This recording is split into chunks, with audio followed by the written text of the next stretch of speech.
Hi guys, before we get into this episode, I just want to say I am so sorry that I didn't get a podcast episode out to you last month, but I filmed everything, this exact episode you're about to see, and then I plugged in my hard drive to edit it, and my hard drive malfunctioned, and I lost so much of my work. And so I was like, you know what, I'm going to take a little break, and I'll re-record it when I feel okay about losing my life's work. It's fine. So I apologize again, but thank you for your grace, and I really hope you enjoy this episode. There is a phrase that people love to offer artists, usually with great sincerity and almost no practical application. And that phrase is, follow your dreams. It's the kind of advice that sounds really cute embroidered on a pillow or printed in cursive on the wall of a yoga studio, but begins to lose some of its charm the moment you realize that following a dream often requires funding it, and funding it usually means confronting the very unromantic reality that art, for all its emotional and spiritual value, is often incredibly expensive to produce. That is perhaps one of the least discussed realities of being a creative person. We talk about inspiration, process, vulnerability, vision. We love the sacredness of the artist, the genius in solitude, the breakthrough moment, the overnight success that was never actually overnight.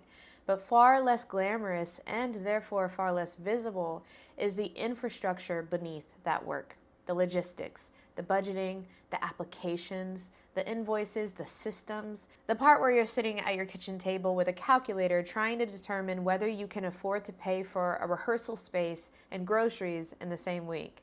And yet this invisible infrastructure is often what determines whether the work actually gets made. Because the truth is, making art costs money. Writing a book costs money, whether in research materials, editing, or simply the time required to write it. Recording an album costs money, whether that's paying for the studio, hiring a mixer, sound engineer, promoting the music once it releases. Shooting a film costs money, renting a theater costs money, printing a collection of poems costs money, submitting your work to festivals, to competitions, to residencies, or literary magazines costs money. Even sustaining yourself long enough to complete the dream costs money. We live in a capitalistic society, and so survival itself is often part of the production budget. I have to keep a roof over my head and eat. And this, I think, is where many artists run into a difficult psychological wall, because we have inherited this strange fantasy that art exists outside of commerce, as though acknowledging money somehow contaminates the purity of the work, as though discussing budget makes you less devoted to beauty, as though spreadsheets are morally inferior to sketchbooks, which frankly feels like propaganda invented by people who have never had to file a tax return as an independent contractor. The reality is, life is much less romantic and much more demanding. If you're an artist today, whether you're a writer, performer, filmmaker, director, musician, or designer, you are not simply the creator. You are also the executive, the administrator, the marketing department, the project manager, the finance team, the assistant, the intern, and in many cases, the janitor cleaning up after all of it. You are, for better or worse, an entire company disguised as one emotionally vulnerable person. When you need money for the work, there is often no mysterious benefactor waiting in the wings to appear and underwrite your vision simply because it is good. That fantasy belongs mostly in movies, trust funds, and nepo babies. The rest of us, funding the art is part of making the art, which is why I wanted to talk about funding our creative projects in this episode. Welcome back to the Suffering for Art podcast, where we explore the highs and the lows of being an everyday creative human through the lens of mental health, finances, and relationships. My name is Brianna Colleen, and I am your host, and I'm very excited about this episode because I think one of the greatest disservices we do to emergent creatives is failing to teach them the financial mechanics of sustaining a creative life, especially in college. We pay all of this money, and we are taught the craft, we are taught technique, how to pitch, how to perform, how to revise, how to direct, how to edit, but we are rarely taught the economic literacy required to continue doing any of it. And that omission to me is crazy because it doesn't matter if I'm the best singer in the world but don't have enough money to make music or rent a stage or create anything. Though that sounds a bit dramatic, you can create without money, but if turning your creative endeavors into your job is your goal, it's going to be extremely difficult to do so without money. Right now, economically speaking, things are difficult and we are all feeling it in our day-to-day lives, but I want to give some statistics for our overall creative industries. The arts and culture sector combines over $1.17 trillion to the United States economy and supports more than 5.4 million jobs, which means the creative economy is not niche or even fragile. It is one of the central engines of economic life. And yet, at the same time, public arts funding continues to shrink, grant competition grows more intense, and independent artists are asked to do more with less, often while navigating rising cost of living, stagnant wages, and the general financial chaos of modern adulthood, which at this point feels like a subscription service none of us remember signing up for. So, the contradiction is obvious. There is money in the world, and there is even money designated for art, but access to that money requires strategy. That is an important distinction. Not just luck, not virality, not being chosen. It requires strategy. And I think for many artists, that realization can be empowering because it shifts the question from, will someone fund me, to, how do I build a system that funds my work? Those are two very different questions, and today I want to talk about 5 practical and attainable ways to begin answering the second one. The first practical way, and perhaps the most common, is a side job. And I want to start here because I think there's a particular kind of shame that artists carry around labor, specifically labor that is not the art itself. There's often this internalized belief that if you are really an artist, then the art should sustain you entirely. And if it doesn't, you must be failing somehow. As though the purity of your artistic identity is measured by whether your rent comes from your paintings or from sweeping the floor. But this is both historically inaccurate and psychologically destructive. The idea of the full-time artist as the default model is, for most of human history, an exception, not the rule. Many of the writers, musicians, and thinkers that we admire worked jobs alongside their practice. They taught, they clerked, they labored, they took commissions, they borrowed money, they relied on friends and family and patrons and systems of support. The image of the artist existing in pure devotion to their craft, untouched by material concerns, is largely a fantasy, and usually a fantasy funded by someone else's money, which, if we're being honest, is still technically a side hustle. And so I think it's worth reframing the side job not as a distraction from the work, but as part of the ecosystem that makes the work possible. What matters is understanding the distinction between survival income and project income. Survival income is the money that keeps you alive: rent, groceries, transportation, insurance, debt, the occasional overpriced coffee. Survival income is maintenance. Project income is different. Project income is intentional, and it is money with a destination. And this is where many artists get stuck because the side job often consumes everything. It pays the bills, yes, but it leaves little left over to actually fund the thing you care about making, which means the creative project remains suspended in a future tense. I'll make it when I have more money. I'll start when things calm down. I'll shoot it next year. And next year becomes 3 years. 3 years become 5 years. And the idea starts aging before you do. So the question becomes, can you create a stream of income that exists solely for the art? Not for your rent, not for your groceries, not for your emergency fund, for your art. One extra shift at the bar, one freelance editing client, one tutorial gig, one consulting contract, 1 week of dog walking, one skill you monetize specifically to create a project fund. Once you separate those streams of income mentally, something important happens. The side job stops feeling like the thing preventing your art and starts becoming the thing financing it. That psychological shift is enormous. You are no longer stuck working, you are investing. And yes, perhaps it's less glamorous to say my short film was funded by 6 months of babysitting, but there is something deeply powerful in self-financing your own vision. It means you have built your own system, however small. It means you are not waiting for permission. And waiting, I think, is one of the most dangerous habits an artist can develop.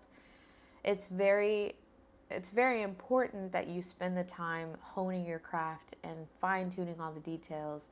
But once you have all the details and you're just sitting and waiting for someone to fund your work or the money to come or the right tools to appear, it can be tricky. The second path I want to talk about, and the one that many creatives know about but fear to fully understand, is grants. Grants occupy a strange space in the artistic world because they're often treated like mythical objects. Someone's friend got one once, they supposedly exist, but the process feels a little mysterious, so let's demystify it. A grant is money awarded to support a project, artist, or body of work, and most importantly, it is non-repayable. This is what makes grants so powerful. Unlike loans, you do not owe the money back. Unlike investors, you do not usually give away ownership, and unlike crowdfunding, you are not dependent on public performance or audience building. In theory, it is simply support, and in practice, it can be transformative. Grants can fund materials, travel, research, equipment, collaborators, studio space, production cost, and perhaps most importantly, time. Time to focus, time to experiment, time to fail without immediate financial catastrophe. Because creativity often requires a kind of spaciousness that capitalism does not naturally provide. And there is a lot of money here. This year alone, organizations like Creative Capital awarded millions to artists across disciplines, and state arts councils continue to distribute hundreds of grants to individuals, even amidst broader funding cuts. But there's a really important part. The competition is brutal. Some grant programs accept less than 1% of applicants, which means you can do everything right and still lose. And I think this is important for artists to understand because rejection within funding systems is not always a reflection on the quality of your work. Sometimes it is simply math. Sometimes there are 2,000 applicants and 12 available slots. But grant writing itself is a skill worthy of developing because it forces you to articulate your work in practical terms. The applications will typically ask you what you're making, why it matters now, what your budget is, who your audience is, and these can be difficult questions, not because they're impossible, but because artists often understand their work intuitively long before they can explain it coherently. And grant writing asks you to bridge that gap. And that skill becomes useful far beyond grants. It helps with fundraising and pitching and sponsorships, even talking about your work at dinner parties without sounding like you're apologizing for it. The third path I want to talk about is crowdfunding, which I think has fundamentally changed the relationship between artists and audiences over the last decade because it has collapsed a distance that historically was much wider and much harder to cross. Before platforms like Kickstarter and GoFundMe, the path between an artist and financial support was often obstructed by institutions. There were publishers and producers and laborers and gatekeepers and investors, layers of approval between the work and the money required to make it. If you wanted resources, you often needed someone with power to validate your idea first. Crowdfunding disrupted that model by collapsing some of that distance. It allowed artists to act directly, and in doing so, it fundamentally shifted who got to participate in the making of art. Crowdfunding is about trust. People fund people before they fund projects. They invest in your consistency and your vision and your ability to follow through, your track record of showing up when no one is watching. In many ways, they are not buying the finished product. They are buying belief in your capacity to finish it. It's both beautiful and terrifying because if grants ask you to make your work legible, crowdfunding asks you to make yourself visible. It asks you to stand in front of your community, not just as an artist with an idea, but as a person willing to say, I need help making this, which for many creatives is deeply uncomfortable. I actually crowdfunded my debut EP, which was released in April, and I was on social media every single day asking people for money, and it worked, and I raised thousands of dollars, but it was profoundly vulnerable asking for money, even when the money is in service of something that was deeply meaningful to me. I think many of us would rather spend 6 months suffering in silence, overworking, underfunding, and quietly spiraling than send one email asking for support. Community is one of the oldest funding models there is. long before institutions, long before venture capital, long before arts councils and sponsorships, there was community. People pooling resources because they believe something was worth building together. And if your work matters to people, they may want to be part of making it happen. I think this is a hard lesson for artists to internalize. I know it was hard for me because support does not diminish your independence. Sometimes it is the very thing that makes your independence possible. Crowdfunding is not passive, I will say that. It is not posting a link at 2 a.m. with the caption, "Anything helps," hoping a stranger stumbles into generosity like it's a financial miracle. A successful crowdfunding campaign is work. There is storytelling and campaign design and momentum. There's clarity. People want to know what they're funding, why it matters, why now, and where their money is going. They want specificity, and they want emotional investment. They want to feel that their contribution is not disappearing into some abstract creative void, but actively helping construct something tangible. And the stronger your relationship to your audience, the stronger your campaign tends to be. It's not about visibility for visibility's sake. I think it's actually really important for us to realize that it is an infrastructure. It is a building of trust that you cultivate over time. And that way, when the moment comes when you need support, you're not asking strangers, you're asking people who have been walking alongside you. The fourth and fifth paths I want to talk about are sponsorship and private investors. Sponsorship at its best is simply resource exchange. A venue might co-produce your show because your audience brings them business. A local brand might support your event because your work aligns with their values.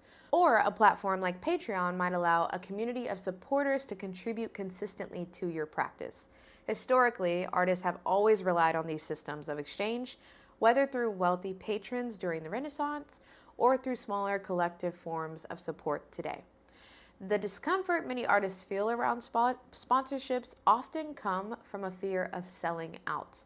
But the truth is that sustaining your work has always required infrastructure, and infrastructure always has a cost. The real question is not whether money will touch your art, whether the money you accept supports the art or distorts it. The same is true when it comes to private investors, producers, and patrons. If you're trying to take a show to Broadway, it costs millions upon millions of dollars. So there is no shame in asking for large-scale support. There is a responsibility in understanding what that support means. Money changes relationships because it introduces expectation, power, and often ownership into the creative process. This is when clarity becomes essential. You as an artist must clarify and ask whether it's a gift, a loan, an investment, a recoupable expense, and then you have to put it in writing. It may feel super formal, especially if the investor is a friend, but money has ended more relationships than artistic failure ever has. Protecting both the work and the relationship often begins with the unglamorous act of defining terms. Before we close, I think it's important to say this. Getting the money is only half the equation. Securing a grant or finding a sponsor may feel like crossing a finish line in many ways, but it is only the beginning. Because money, especially when it arrives in large amounts, requires stewardship. It requires discipline, and it requires the ability to distinguish between what feels exciting in the moment and what actually serves the long-term life of the work. And that is why here on Suffering for Art, we spend a lot of time talking about not just how to make the money as an artist, but about the fundamentals of financial security and literacy and decision making. So that when the opportunities do come and when the funding does arrive, because it will arrive, you know how to use it intentionally rather than burning through it all on impulsive purchases and Amazon orders. Because the goal is not to get funded once. The goal is to build a creative life that can sustain itself over time. A life where your art is supported not by chaos, but by structure. Not by desperation, but by strategy. That is the deeper work, and is the work we will keep returning to here. If this episode resonated with you, Suffering for Art is now on social media, and you can follow along on Instagram, YouTube, and TikTok at Suffering for Art. We are expanding these conversations and building more community around the realities of making art. And finally, the Artist Recharge Retreat currently has one slot available for an artist who wants to spend 3 days in upstate New York with 7 other artists to reset, regulate, reflect, and reconnect with our practices away from the noise of everyday life. If that sounds like something you are interested in or that you need right now, the application is linked in the episode description. And as always, I am so grateful to learn with you. I am so grateful to grow with you, and I will see you on the next episode of Suffering for Art.